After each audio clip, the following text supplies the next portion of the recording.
Assalamualaikum warahmatullahi wabarakatuh. Kawan-kawan buruh, saya akan mencoba bikin podcast seputar perburuhan. Mudah-mudahan ini menjadi ajang silaturahim dan ajang berbagi informasi seputar perburuhan. Baik, jadi akan kita beri nama obrolan buruh.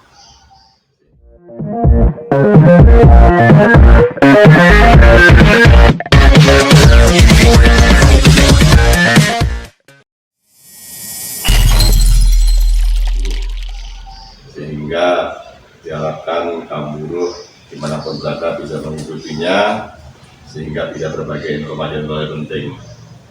Untuk podcast yang perdana ini, yang pertama ini, saya akan bincang-bincang dengan Pak Rojindo sebagai Ketua Konfederasi SPSI Buruh Jawa Barat seputar perburuhan Jawa Barat. Yang pertama, saya akan mencoba update tentang perjuangan upah di Jawa Barat yang saat ini sudah masuk di PT UN, mungkin sudah di penghujung, tapi sebaiknya kita diskusikan saja supaya lebih efektif waktunya, di mana tanggal 12 Mei yang lalu SPSI sudah menghadirkan saksi ahli dalam gugatannya di PT UN tentang UMK tahun 2020. Mari kawan-kawan buruh, kita ikutin obrolan buruh ini dengan Pak Rojindo. Pak Rojindo, sebagaimana diketahui, upah tahun 2022 ini kita menggugat di PT UN. Update-nya setelah menghadirkan saksi ahli 12 Mei 2022 kemarin seperti apa? Ya, kita memang mengajukan gugatan terhadap UMK 2022 ke PT TUN Bandung, dan tanggal 12 kemarin itu adalah agenda sidang mendengarkan keterangan ahli. Kita menghadirkan ahli kita adalah Pak Ferry Amsari, salah satu dosen pengajar dalam ilmu perundang-undangan dan hukum tata negara. Kita menghadirkan beliau untuk memberikan keterangan, memperkuat apa yang kita dalilkan dalam gugatan kita, dan memberikan pencerahan paling tidak kepada para penggugat mengenai gugatan kita yang ingin membatalkan keputusan gubernur mengenai upah minimum dan meminta pada gubernur untuk melanjutkan keputusan gubernur yang baru dengan tidak mengacu kepada PP 36 tahun 2021 tentang pengupahan, karena kita mendasarkan kepada putusan MK amal ke-7 khususnya yang menyatakan menangguhkan program strategis nasional. Dan di PP 36 pasal 4 kalau tidak salah ayat 2 disebutkan pengupahan berdasarkan PP 36 itu adalah program strategis nasional, sehingga dengan demikian kita berpendapat bahwa itu tidak bisa dijadikan dasar hukum untuk penetapan upah minimum tahun 2022. Nah, atas dasar itu kita menghadirkan Pak Ferry Amsari untuk mencoba memberikan pandangan hukum atau menurut kalian beliau mengenai putusan MK dikaitkan dengan pengupahan berdasarkan PP 36. Dan kita juga berterima kasih tentu atas nama SPSI kepada Pak Ferry Amsari yang sudah berkenan menjadi ahli kita yang kita hadirkan memberikan keterangan di Pengadilan TUN Bandung untuk memberikan pemahaman kepada kita khususnya pada penggugat mengenai putusan MK 91 amal ke-7 dikaitkan dengan PP 36 2021. Keterangan beliau menurut kita sangat luar biasa, dan kita melihat keterangannya begitu komprehensif dan berdasar secara hukum, karena beliau menjelaskan apa itu inkonstitusional, apa itu konstitusional, dan apa yang bersyarat dan bagaimana memaknai kalimat tersebut dan memaknai putusan tersebut dirujuk terhadap beberapa putusan MK yang sudah pernah diputuskan oleh MK dalam perkara-perkara lain. Dan artinya tentu karena kita penggugat, kita harus punya keyakinan bahwa apa yang menjadi gugatan kita tentu berdasar secara hukum. Dan tanggal 16, yaitu hari Kamis nanti, 16 Juni adalah pembacaan putusan. Jadi setelah kemarin keterangan ahli, kemudian kesimpulan dan jadwal pembacaan putusan yang akan dijadwalkan pada tanggal 16 Juni 2022 hari Kamis depan. Dan ini menjadi harapan kita besar kepada majelis hakim untuk mengadili ini secara adil, secara fair, sesuai dengan fakta dan sesuai dengan ketentuan yang berlaku, dan juga dengan memenuhi rasa keadilan daripada pencari keadilan, khususnya teman-teman buruh yang merasa tidak adil ketika tahun 2022 upah minimum itu tidak naik atau sama dengan upah tahun 2021. Di sisi lain inflasi naik, pertumbuhan ekonomi naik, tetapi di sisi lain tidak ada kenaikan upah. Artinya buruh memandang ada kebijakan atau logika yang terbalik ketika di sisi lain pada tahun 2020 awal pandemi COVID kita minus, tetapi ada kenaikan upah. Tetapi ketika pertumbuhan ekonomi kita plus dan inflasi kita naik, justru tidak ada kenaikan upah. Stagnan. Ya, dan ini yang membuat salah satu secara ini yang menjadi dalil kita yang membuat tidak memenuhi rasa keadilan yang buat teman-teman buruh khususnya di Jawa Barat. Ya, Pak Jinto, mungkin teman-teman buruh ingin tahu di samping alasannya tadi bahwa SK Gubernur tadi tidak sesuai dengan putusan MK, ada alasan lain kenapa SPSI Jawa Barat menggugat SK UMK tersebut? Ya, karena sebentar lagi penetapan upah minimum tahun 2023. Ya. Artinya kalau kita melihat dari ketentuan yang berlaku paling tidak tanggal 21 November atau tanggal 30 November itu upah minimum 2023 bisa ditetapkan. Maka sangat penting buat kita mengajukan gugatan ini untuk menguji apakah keputusan gubernur itu bisa diterima secara hukum berdasarkan putusan MK yang kemarin dinyatakan inkonstitusional bersyarat atau tidak. Dan ketika memang nanti pengadilan seandainya memutuskan itu SK itu dibatalkan dan kemudian gubernur harus menerbitkan SK baru yang tidak didasarkan dari PP 36, maka dengan demikian upah minimum tahun 2003 itu tidak lagi berlandaskan kepada PP 36 tersebut dan harus memakai aturan yang lama gitu, sampai dengan sebagaimana putusan MK bahwa revisi Undang-Undang Cipta Kerja ini dilakukan oleh pemerintah dan DPR sebagai pembentuk undang-undang. Jadi gugatan ini SPSI Jawa Barat yang melakukan gugatannya, Pak? Ada yang lain kira-kira, Pak? Awal SPSI memang kita mendaftar gugatan awal paling duluan, kemudian teman-teman serikat pekerja lain ada yang mendaftar, tapi karena kita sudah masuk proses persidangan pada waktu itu replik dan jadwal berikutnya ada duplik, kemudian ada masuk gugatan dan hakim menyarankan serikat pekerja atau buruh yang lain yang menggugat itu masuk sebagai penggugat intervensi saja karena yang dituntut itu sama dengan yang dituntut SPSI. Ya, untuk menghadiri sidang tanggal 16 itu tentu Pak Jinto akan menghadirkan teman-teman buruh di Jawa Barat ini untuk menyaksikan sidang putusan tersebut. Apa saja langkah yang telah disiapkan oleh Pak Jinto?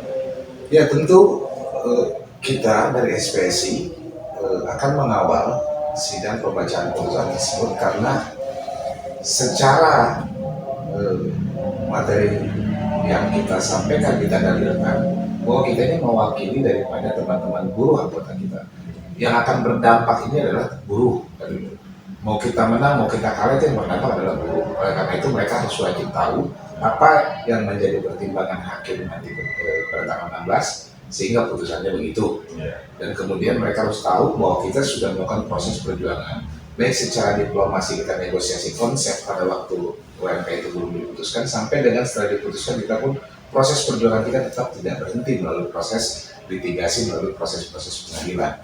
Dan kita sudah melakukan rapat dengan teman-teman para pengurus Federasi SPH dan juga dengan teman-teman DPC Jawa Barat kemarin pada tanggal 8 Juni kemarin adalah menyampaikan perkembangan-perkembangan mengenai tenaga kerja dan termasuk mengenai pengupahan, dan diputuskan kita melakukan aksi pengawalan di PT Tun Bandung pada tanggal 16 Juni yang akan datang, dan kita akan menghadirkan sekitar 2.000 sampai 2.500 perwakilan anggota kita dari provinsi Jawa, perwakilan dari Jawa Barat, kabupaten yang dari Jawa Barat untuk ikut serta mengawal proses persidangan tersebut agar informasinya langsung sampai kepada pekerja buruh bahwa ini putusan yang diputuskan oleh PT Tun Bandung.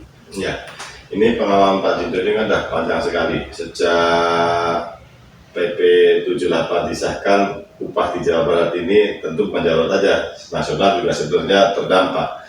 Nah, tapi Jawa Barat ini kan terus terjadi masalah dan gugat-menggugat. Pengalaman Pak Dinto selama beracara di PT UN dan selama memperjuangkan kesejahteraan anggota, khususnya dan kaum buruh pada umumnya, apa pengalaman Pak Dinto sepanjang beracara di PT UN? Seingat saya, gugatan itu sebelum PP 78 sudah ada. Oh, sudah ada. Ada dulu gugatan upah minimum yang digugat oleh Apindo Bekasi, kemudian reaksi buruh pada waktu itu sampai menutup tol. Kalau tidak salah tahun 2012 terjadi itu.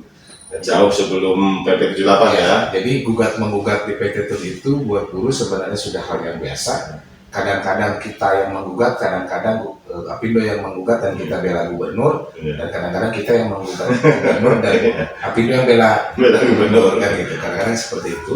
Dan sejak tahun 2015, sejak PP 78 2012 tentang pengupahan terbit, maka di situ ada UMSK dan di situ kebanyakan Apindo melakukan gugatan, baik itu Apindo Kabupaten Kota maupun pengusahanya sendiri, ataupun Apindo Jawa Barat melakukan gugatan. Jadi hampir setiap tahun itu ada persoalan hukum yang kita hadapi.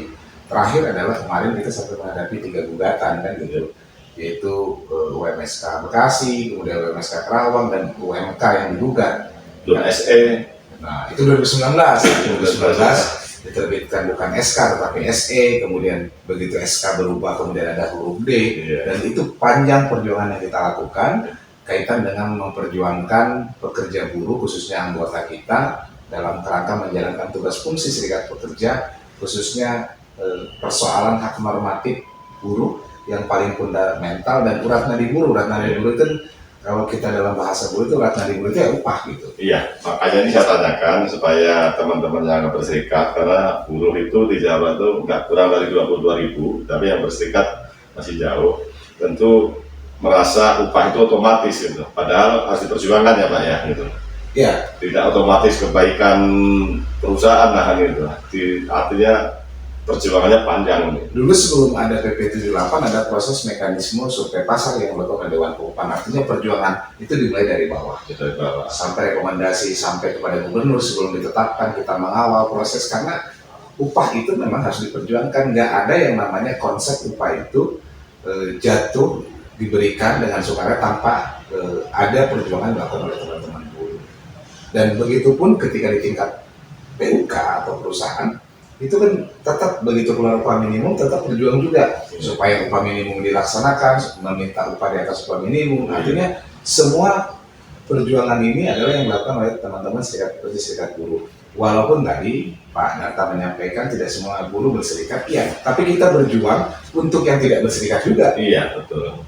Untuk yang berserikat dan untuk yang tidak berserikat. Mungkin mayoritas kita memperjuangkan buruh-buruh yang tidak berserikat, karena buruh-buruh yang tidak berserikat ini lebih rentan ya Pak ya. Karena begitu keluar misalkan keputusan gubernur mengenai upah minimum, karena tidak ada serikatnya, bisa saja nggak dilaksanakan itu kan gitu. Artinya semakin kita memperjuangkan itu, mengingatkan kepada pemerintah bahwa setelah keputusan gubernur mengenai upah minimum itu terbit, maka ada fungsi pengawasan yang dilakukan baik kepada perusahaan yang ada serikatnya maupun kepada yang tidak berserikat. Artinya perjuangan serikat pekerja khususnya SPSI bukan hanya memperjuangkan anggotanya secara khusus, tapi berjuang untuk buruh di Jawa Barat. Tidak, karena kepentingan untuk buruh di Jawa Barat. Nah, oleh karena itu supaya pemerintah juga memahami untuk sidang putusan tanggal 16 nanti apa harapannya untuk buruh Jawa Barat? Ya. Apapun serikatnya, berserikat atau tidak? Ya, harapan kita pertama adalah mari kita sama-sama mengawal proses persidangan, mau berserikat ataupun tidak, ya kita sama-sama. Karena buruh hanya punya kekuatan solidaritas dan soliditas, persatuan dan kesatuan, itu hanya kekuatan murni, kekuatan perjuangan kaum buruh. Di luar itu tidak ada. Kita tidak mempunyai kemampuan finansial, kita tidak mempunyai kekuasaan untuk mempengaruhi penguasa ataupun mempengaruhi kebijakan-kebijakan mulai kekuasaan. Kita tidak mempunyai kekuasaan itu. Kekuatan buruh hanya dalam gerakan bagaimana menjaga solidaritas dan soliditas dan persatuan kaum buruh, menjadi kekuatan yang besar untuk memberikan tekanan kepada pemerintah, mengingatkan pada publik bahwa ada kaum buruh yang harus juga diperhatikan. Di luar itu kita tidak mempunyai kekuatan. Persatuan dan kesatuan sangat penting dalam gerakan serikat pekerja, serikat buruh, dalam gerakan perjuangan buruh ke depan. Nah, kita berharap buruh yang tidak berserikat setelah berserikat, supaya terwadahi, supaya ada organisasi yang mewadahi. Apapun pilihan Anda, silakan mau serikat manapun, karena banyak serikat pekerja di Jawa Barat, silakan Anda berserikat. Yang sudah berserikat, mari kita semakin menyolidkan, semakin memperkuat serikat pekerja kita, dan bersama-sama kita berjuang ke depan. Kita berharap kepada PT TUN dalam memutuskan perkara ini tentu dengan putusannya memenuhi rasa keadilan. Ya, terakhir Pak Tinto. Tadi disinggung soal persatuan, solidaritas. Di Jawa Barat ini untuk Pak Tinto, bagaimana, sejauh mana persatuan, solidaritas terhadap bersama kaum buruh?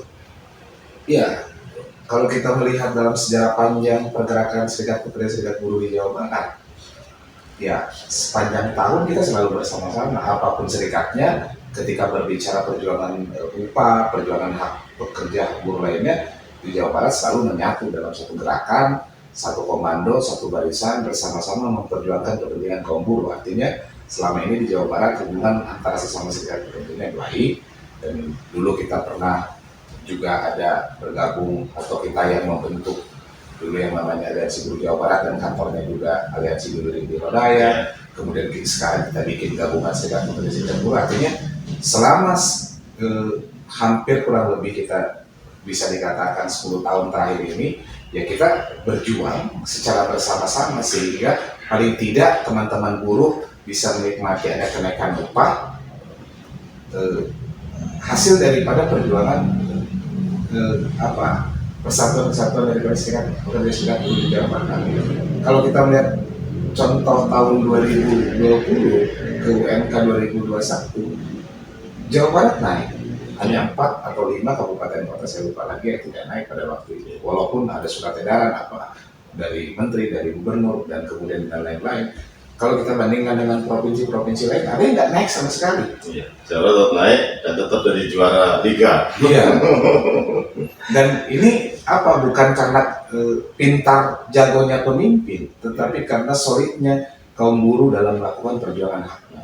Bukan karena ada yang pintar, ada yang jago pemimpinnya, bukan itu, tetapi pemimpin buruh, para petinggi-petinggi serikat pekerja itu tidak ada artinya kalau tidak ada dukungan kaum buruh dan tidak ada persatuan dari kaum buruh. Iya, bicara persatuan kan ini SPSI sudah konsolidasi.